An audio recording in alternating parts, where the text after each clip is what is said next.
대출받아 아파트 구매 시 고정금리가 좋은가? 변동금리가 좋은가? 고정금리 vs 변동금리 어떤 것이 아파트 구매에 가장 좋을까? 아파트를 구매하기 위해 대출을 받을 때 중요한 결정은 고정금리와 변동금리 중 어떤 것을 선택해야 할지입니다. 이러한 금리 옵션은 대출 상환기간 동안 이자 비용과 부담을 결정짓게 됩니다. 고정금리 대출은 이자율이 대출계약에서 정해진 금리이며 대출기간 동안 동일한 금리가 유지됩니다. 이는 대출 상환 계획을 예측 가능하고 안정적으로 만드는 장점을 가지고 있습니다. 불안정한 경제 상황이 예상되거나 금리 상승이 우려되는 경우 고정금리 대출은 안정성을 제공합니다.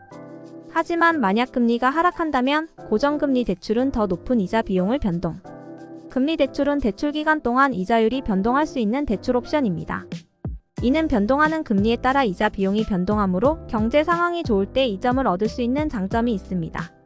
만약 금리가 하락한다면 대출 상환 비용을 줄이는 데 도움을 줄 수 있습니다. 그러나 불안정한 경제 상황이 예상되거나 금리 상승 가능성이 높다면 변동금리 대출은 리스크를 가질 수 있습니다. 따라서 아파트 구매에 대한 최선의 선택은 개인의 상황과 우선순위에 따라 다를 수 있습니다.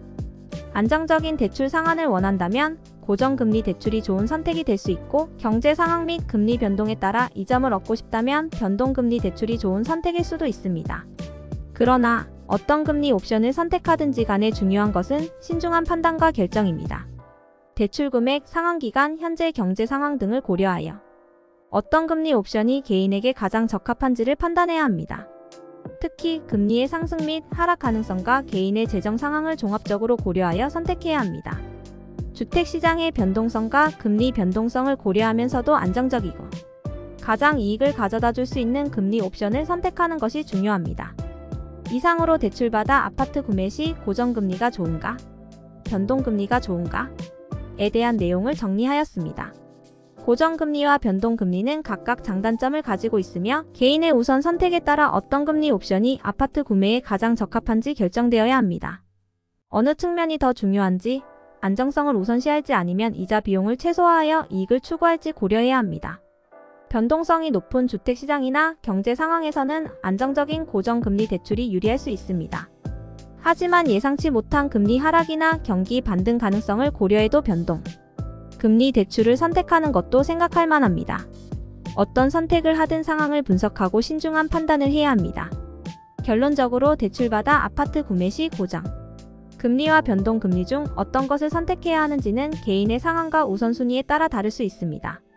안정성을 원하고 예측 가능한 대출 상환을 원한다면 고정금리 대출이 적합한 선택일 수 있습니다. 그러나 경제 상황 변동과 금리 하락 가능성을 고려하여 이자 비용을 최소화하고 이익을 추구하려면 변동금리 대출도 고려해 볼만합니다. 상황을 분석하고 신중한 판단을 통해 어떤 금리 옵션이 개인에게 가장 적합한지 결정해야 합니다. 또한 대출 금액, 상환 기간, 현재 경제 상황과 금리 변동성 등을 종합적으로 고려하여 선택해야 합니다. 중요한 것은 안정적이고 가장 이익을 가져다